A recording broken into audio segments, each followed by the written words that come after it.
뿐만 아니라 구술에서는 그 버스 전용 차로제라든지 이런 대중교통 장려 이런 그 정책을 뭐가 있냐, 장려 제도로는 뭐가 있냐 이렇게 물어보거든요. 그래서 그 한 가지를 설명을 해라 이렇게 하니까 여러분이 이 지문 잘 보고 꼭 답을 잘 하고요.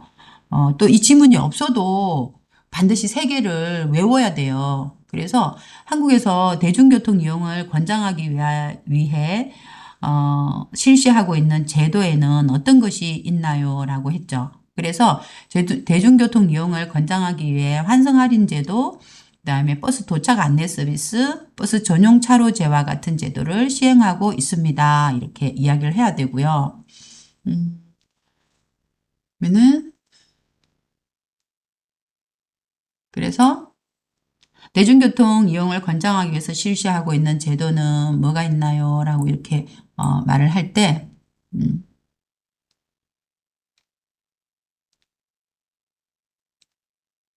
여러분들은 잘 보고,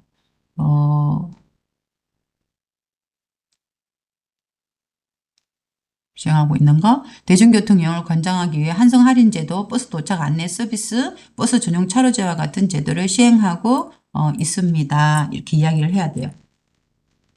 그리고 한국에서 자신이 자주 이용하는 여러분은 어떤 교통수단을 자주 이용하세요? 여러분 버스를 자주 이용하시는 분들은 또 버스에 대해서 이야기를 하면 되고요. 그리고 저 같은 경우에는 이제 차를 가지고 다니기 때문에, 또 차를 가지고 다니시는 분들은 또 자기 자가용을 이제 이용을 한다, 승용차를 이용을 한다, 이렇게 이야기를 할 수도 있어요. 그래서 자신이 자주 이용하는 교통수단은 무엇입니까? 그 교통수단의 편리한 점과 불편한 점은 무엇입니까? 그래서 여기서 보면, 우리가 보면은, 이제 대중교통 중에서는 버스하고 지하철하고 택시, 그 가까운 곳이죠.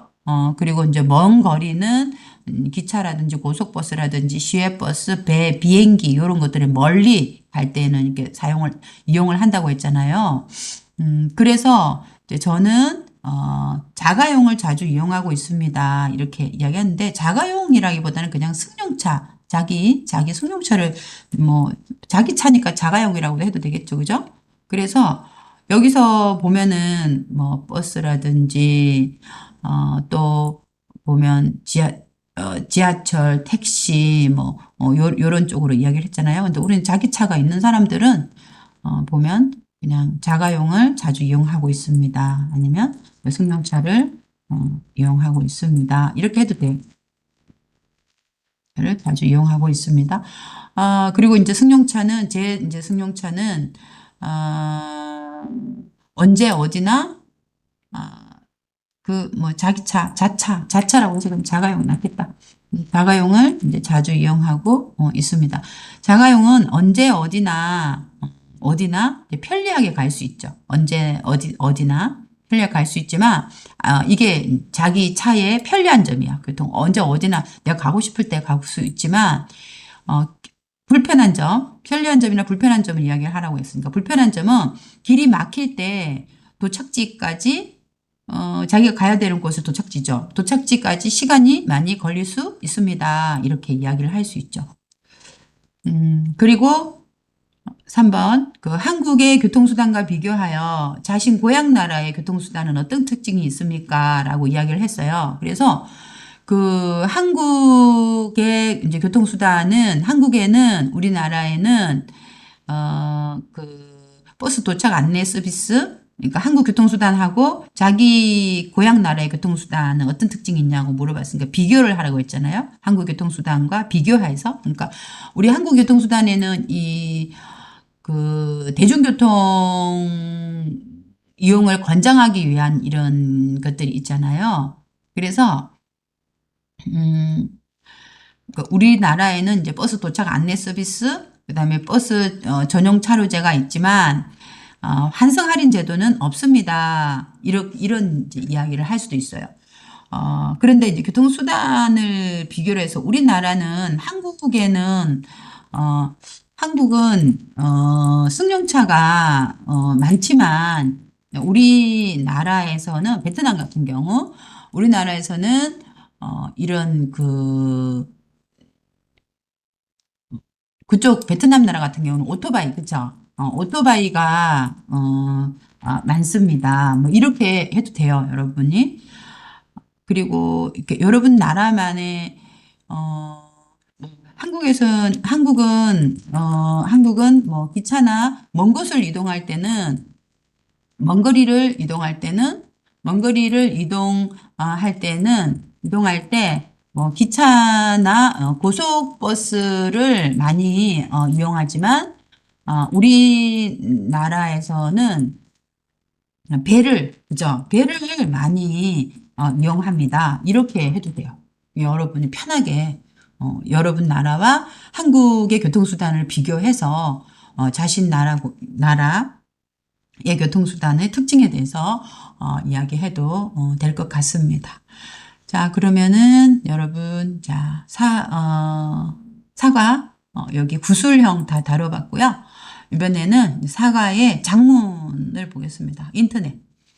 이거 4단계에서도 이제 인터넷 사용에 대한 거 이렇게 이제 했는데요. 인터넷을 평소에 보통 그 인터넷 사용이라는 제목인데요. 평소에 인터넷을 주로 언제 어떤 목적으로 사용합니까? 라고 이렇게 이야기했어요. 참. 일단 이거 다루기 전에 많이 출제될 수 있는 문제인 대중교통 장려 제도, 대중교통 장려 제도에 대해서 여기서 외우고 넘어가겠습니다. 대중교통 장려 제도. 대중교통을 이제 이용하기 위해서 권장한다 이 말은 장려한다 이 말은 똑같아요. 그래서 장려하기 위해서 실시하고 있는 제도. 1번 환성 할인 제도에 대해서 한 가지를 설명하세요. 이렇게 하거든요. 세 가지가 있잖아요. 그러니까 한 가지는 이제 환성 할인 제도가 있고, 그죠? 환성 할인 제도가 있고, 그 다음에 두 번째는 버스 도착 안내 서비스 있죠. 버스 도착. 제 생각에는 여러분이 그 버스 전용 차로제가 제일 설명하기가 좋을 것 같아요. 버스 도착 안내 서비스가 있고, 그 다음에 그 세 번째는 버스 전용 차로제.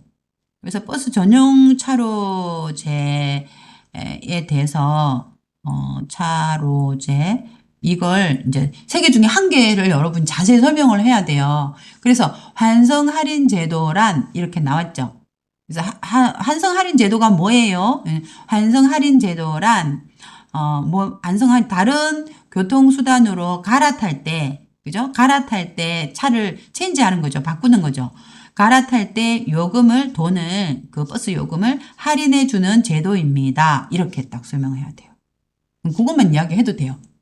환승 할인 제도는 다른 교통수단으로 갈아탈 때 요금을 할인해 주는 제도입니다. 그래서 좀 더 자세히 설명해 주고 싶으면 이동하면서 교통수단을 변경하더라도 예를 들어서 버스를 타다가 지하철로 바꾸더라도 변경하더라도 전체 이용 거리에 따라서 요금을 내도록 하여 대중교통을 이용하는 사람들의 교통비 부담을 덜어준다. 그래서 싸게 해준다는 뜻이죠. 교통비 부담을 덜어준다. 이게 자세히 설명한 거예요. 여러분은 그냥 환승 할인 제도는 뭐냐면 다른 교통수단으로 갈아탈 때 요금을 할인해주는 제도입니다. 여기까지만 딱 이야기해주면 돼요. 한 개만 설명하면 되거든요. 여러분이 환승 할인 제도 설명하기 쉬우면 환승 할인 제도를 하고 그 다음에 두 번째는 버스 도착 안내 서비스잖아요. 그래서 버스 도착 안내 서비스는 뭐냐면 버스 정류장에 전광판을 통해 버스 도착 시각과 혼잡 정도를 몇 명 지금 자리가 몇 개 비었는지 몇 명이 탔는지 이런 것들 혼잡 정도를 미리 알려주어서 버스를 보다 편리하게 이용할 수 있도록 하는 제도입니다. 이렇게 해야 돼요. 그리고 버스 전용 차로제는 3번 있잖아요. 도로 차로 중 버스만 이용할 수 있는 전용 차로를 정해 버스가 원활히 통행할 수 있도록 하는 제도입니다. 이렇게. 어떤 게 여러분 제일 쉬워요? 제 생각에는 버스 전용 차로제가 그냥 도로 차로 중에서 버스만 이용할 수 있는 전용 차로를 정해서 버스가 원활히 통행할 수 있도록 하는 제도입니다. 이렇게 설명하기가 좋은 것 같아요. 그래서 이건 이런 걸 반드시 한 가지는 여러분이 외워둬야 돼요. 이 세 개 중에 한 개는. 이 세 개는 당연히 여러분이 객관식이 나오면 맞추죠.